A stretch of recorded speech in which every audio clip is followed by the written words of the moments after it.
I had an affair. I cheated on my husband 3 times before my lover, and I got careless and got caught.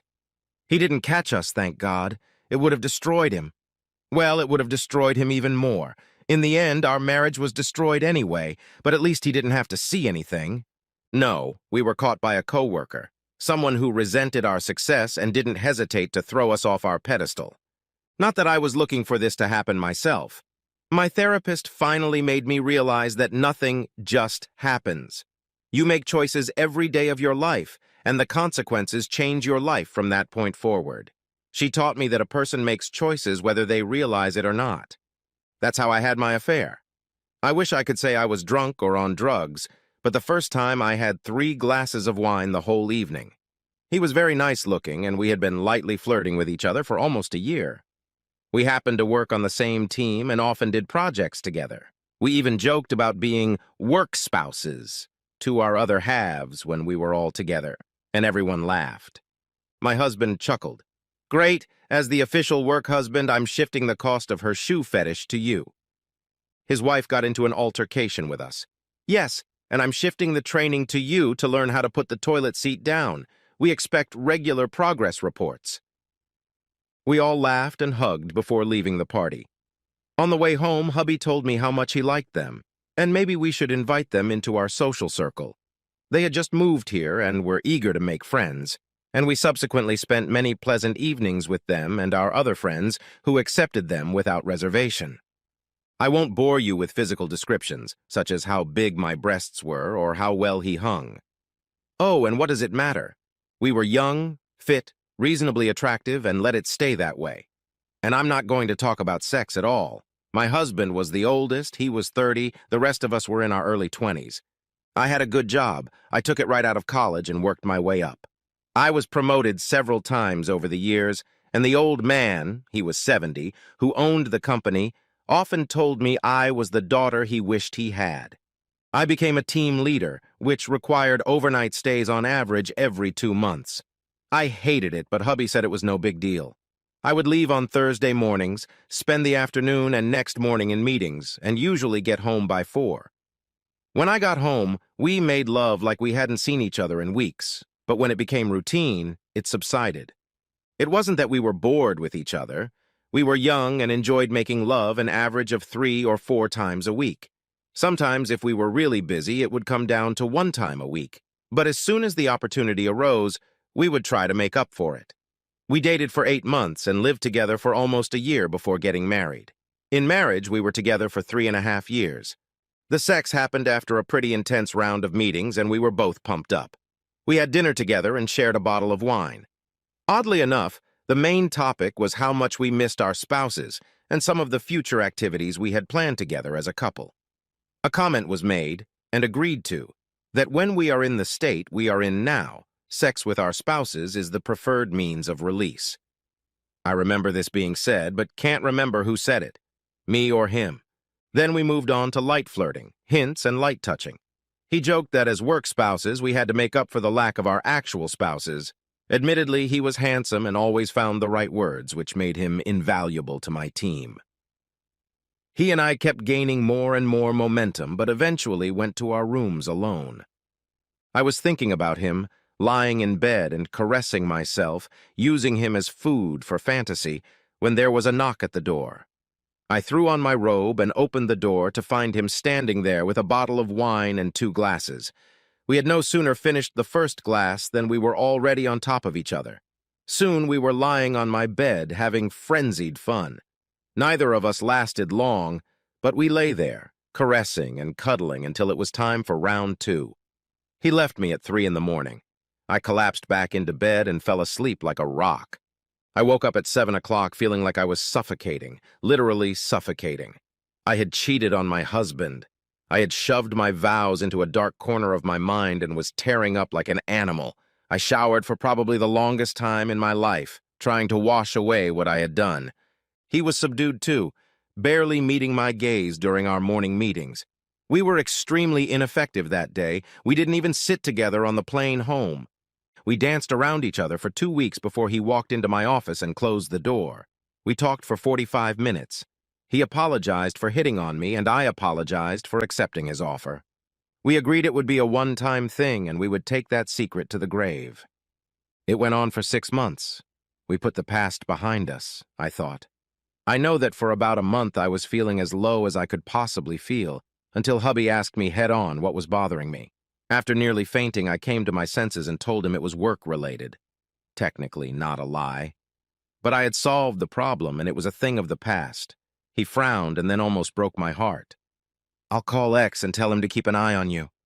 After all, if it was his wife and I could, I'd do the same.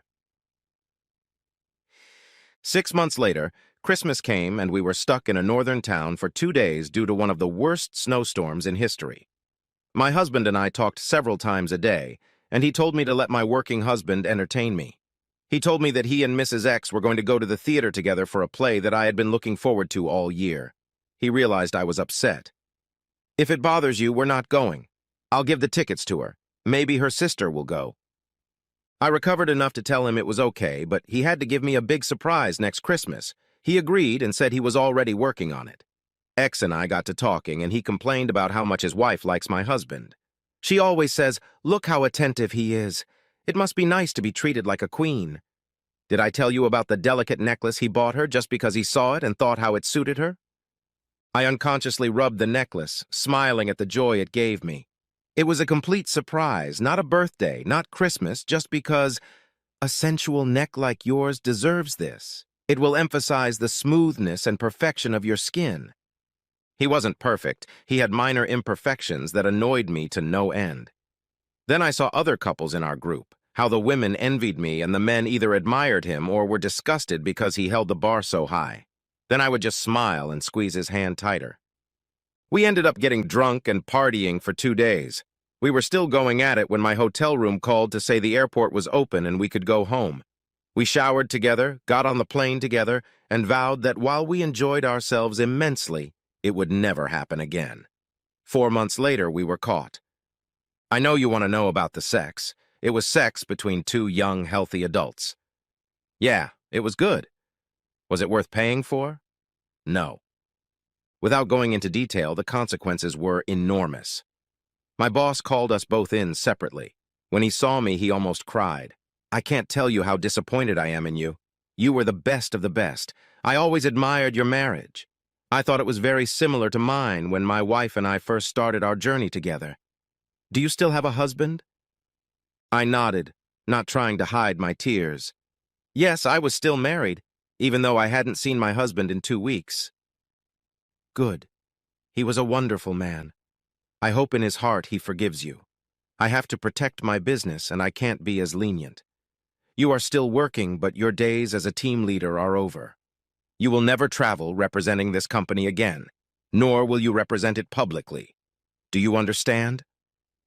I nodded, grateful that I still had a job. However, I knew my days at his company were numbered. My star would never rise higher than it did now. Somewhere halfway there, I'd have to dust off my resume and hope he'd give me a reasonable recommendation. Things didn't go so well for X. He quietly walked away in exchange for a reasonable recommendation. I was sure it was carefully written. Mr. X has excellent communication skills, works well with others, blah, blah, blah. However, I knew that if any of my boss's friends thought about hiring him, the quiet words would pass muster and old, boyish connections would come into play. I truly believed that if we talked, we would both apologize for ruining each other's lives. But we didn't. Our bosses and spouses made sure of that. My husband, from whom I never once heard him raise his voice, told X unequivocally that when he finally found him, he would wish he had killed him, because from then on his life would be miserable and painful. X believed him and left for parts unknown as soon as his divorce was finalized. He left behind a devastated wife and a 5-year-old son. I think it took her years to come to her senses. It was 8 years before she remarried, to an older man who cared for her and her son. He asked his son what kind of car he would like for his 16th birthday, and broke down when the boy told him that more than a car, he appreciated the use of his last name. So, with the stroke of a pen, X was cut out of his life forever, and his new father, despite his mother's objections, gave him a first-class sports car. After leaving, X never saw his son again, although his wife tried to find him to remind him that she had divorced him and their son had not. I found my life suddenly divided into segments, eras, if you will. There was my BTA life, before the affair, and my ATA life, after the affair. I remember that BTA was full of light and happiness, and ATA was full of grayness and despair. Thankfully, the ATA didn't last as long as the BTA. Then it was time to pick a side. Other couples in our usually tight circle had broken up, and those left behind didn't know how to feel about it. Who would we invite to barbecues, parties, and visits? Gone were the casual flirtations and hints, afraid it would bring back horrible memories for those who were still around. I was even glad when we sold the house and went our separate ways. I'm sure other couples breathed a sigh of relief, just not in front of us. The women in the circle were sympathetic to my distress, offering me support and making sure I didn't get too close to their husbands. After all, I'd already ruined one happy marriage, and it wasn't worth tempting fate. Things were even worse with X. The men were supportive of me, but also made sure he never came close to being intimate with their wives. Man and Mrs. X were much more supportive. After all, it was their own fault, right? It wasn't their fault they were in the mess their lives had become. Then I had to move on to the TTP-FF phase, telling my parents, friends, and family. I disappointed both of them, but both forgave me even though my marriage didn't survive. I still send his parents cards at Christmas and gifts for their birthdays. They always send cards back to me, and after a few years, his parents started inviting me to visit if I came to town. I never went, but I thanked them heartily for their kindness. The first casualty of the ATA era was our personal lives. We teased, made slow and languid love like animals, depending on our moods. It took 3 weeks before hubby moved in with us, and another 6 before we tried to get intimate. It was a complete disaster. We were both terrified, him of comparisons to X and the disadvantages, me of doing something wrong and triggering horrible memories. Months went by and things got better for the most part. We were trying to pleasure each other when I felt his body just shutting down. I understood it at first, but towards the end I started to resent it. Couldn't he see how hard I was trying, how much I love him? We went to counseling and it helped. It helped us realize that it was over between us. I had broken his trust, and no matter how hard I tried, no matter how much I tried to heal his heart, the wound was too great. So at the year 1.5 ATA, we were no more. The divorce wasn't contentious, just split in half. I didn't even cry when I got the final papers. We saw each other from time to time because our town wasn't very big. We always greeted each other and were polite, but that was it. I remember my heart clenched in my 4th year at ATA when I looked out the window of a cafe downtown and saw him with a woman. She was smiling, sitting next to him, giving him intimate touches that every woman perceives as touches meant for a lover. I went home and cried my eyes out one last time. I scattered resumes all over town and received an offer from a firm 2 states away. It was a good step forward and exactly what I needed. I said goodbye to my friends, kissed my parents, and moved on. I had now entered the ATD after the divorce era. I thought about the counselor I went to for a few months after my divorce. She really helped me, not by sympathizing or blaming, but mostly just listening. At the penultimate session, she surprised me by taking her blouse out of her skirt and pulling it down a bit. A rather large scar was visible on the side of her thigh. She adjusted her clothes and sighed. We were young, about 16 or 17, and my friend asked her older brother to get us drinks. It was mostly liquor, so we got drunk quickly. We went deep into the woods so we wouldn't be spotted and made a fire when it got dark. It wasn't very big, and one thing led to another and then to courage, so one boy jumped into the fire. Soon we were already encouraging each other and we were doing well. I was jumping for the 5th time when I stumbled and fell onto the coals on my side. I was in the hospital for 3 weeks, and that scar will never go away. After I got my degree, I realized that jumping off the fire was a conscious decision I made. The more often I did it, the easier it became for me until I became careless. That scar is my price. What I'm trying to say is that you made a conscious decision to have sex with a man outside of marriage. And when nothing happened, when you realized you could get away with it, you did it again and again until you got caught. She paused briefly before continuing, repeating to herself, You did it over and over until you got careless and got caught. Do you understand? You can't explain it away by saying that everything happened by chance.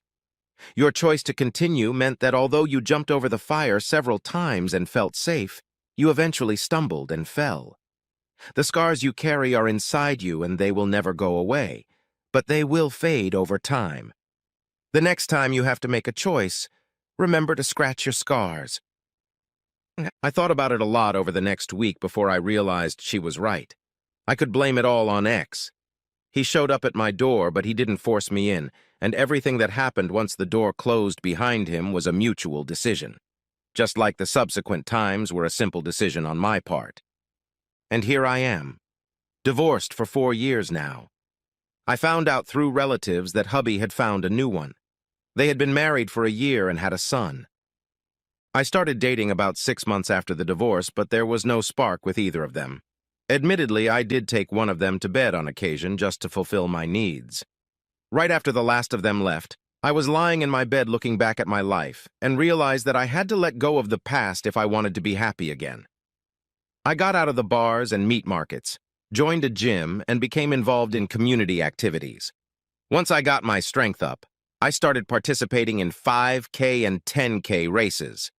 I never finished in the top 10, but I made a lot of friends. One fellow runner and I got along so well that we trained together. After training, we started having coffee, then lunch, then dinner. We dated for 4 months before he let me into his bed. He was so attentive and caring that I cried after the first time. After 4 months, we were already together, and he hinted that he wanted to take things to a higher level when I told him why I was single.